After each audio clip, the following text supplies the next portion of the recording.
একজনে প্রশ্ন করেছেন যে সহবাস করার সময় রক্ত যাওয়ার কারণ কি। এখন প্রথমবার যদি সহবাস করা হয় সেক্ষেত্রে যেতে পারে, সবার ক্ষেত্রে কিন্তু যায় না। হ্যাঁ, অনেক সময় এটা নিয়ে ভুল ধারণা আছে যে প্রথমবার সহবাস করলে বাধ্যতামূলক রক্ত যেতেই হবে, এটা কিন্তু না। হ্যাঁ, অনেক সময় লাফালাফি দৌড়াদৌড়ি সাইকেলিং করতে গেলে দেখা যায় 14, 15, 16 বছর বয়সী সেই হাইমেন পর্দাটা এটা কিন্তু ফেটে যেতে পারে, ছিঁড়ে যেতে পারে। সেক্ষেত্রে প্রথম সহবাসে কিন্তু রক্তক্ষরণ যায় না। তাছাড়া রক্তক্ষরণ কেন হয়? যৌনিপথ যদি শুষ্ক থাকে, দেখেন যেখানে সহবাসটা করবে, লিঙ্গ যেখানে প্রবেশ করবে, ওখান থেকে এক ধরনের লিকুইড বা তরল পদার্থ বা লুব্রিকেশন যাকে বলি, এই তরল পদার্থ ওখান থেকে বের হয়। হ্যাঁ, যখন একজন নারী তার কামভাব আসে বা সে উত্তেজিত হয়, তখন কিন্তু সেখান থেকে এই লুব্রিকেশনটা বের হয়, ন্যাচারাল লুব্রিকেশন।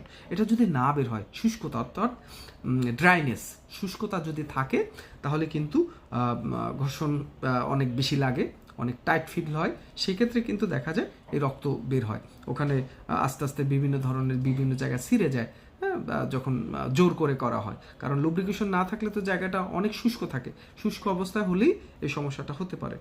হ্যাঁ, অতিরিক্ত ঘর্ষণ লম্বা সময় ধরে যদি লং টাইম যদি ইন্টারকোর্স হয়, সেক্ষেত্রে এটা হতে পারে।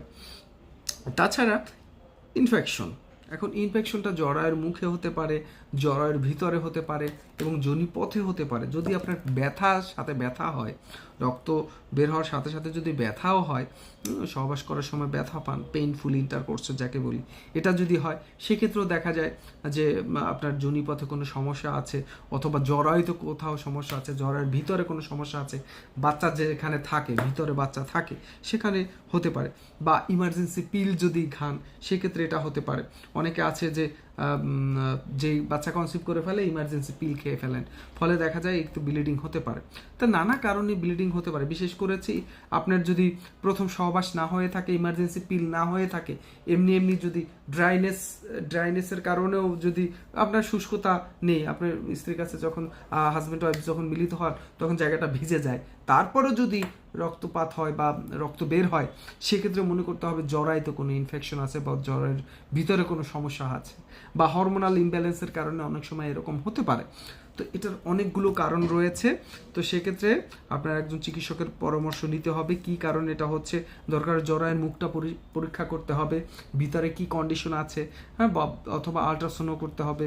হ্যাঁ, এগুলো করে ফাইন্ড আউট করতে হবে কি কারণে আপনার ইন্টারকোর্স করার সময়, সহবাস করার সময় রক্তক্ষরণ হচ্ছে। সবসময় যদি হয়, এটা অবশ্যই চিন্তার বিষয়। হ্যাঁ, কোনো চিকিৎসকের পরামর্শ নেবেন। আমি বসি মিরপুর কাজীপাড়া হোমিওপ্যাথিক ফাউন্ডেশন হাসপাতাল, আইডির ভিতর কল অপশন রয়েছে। ধন্যবাদ।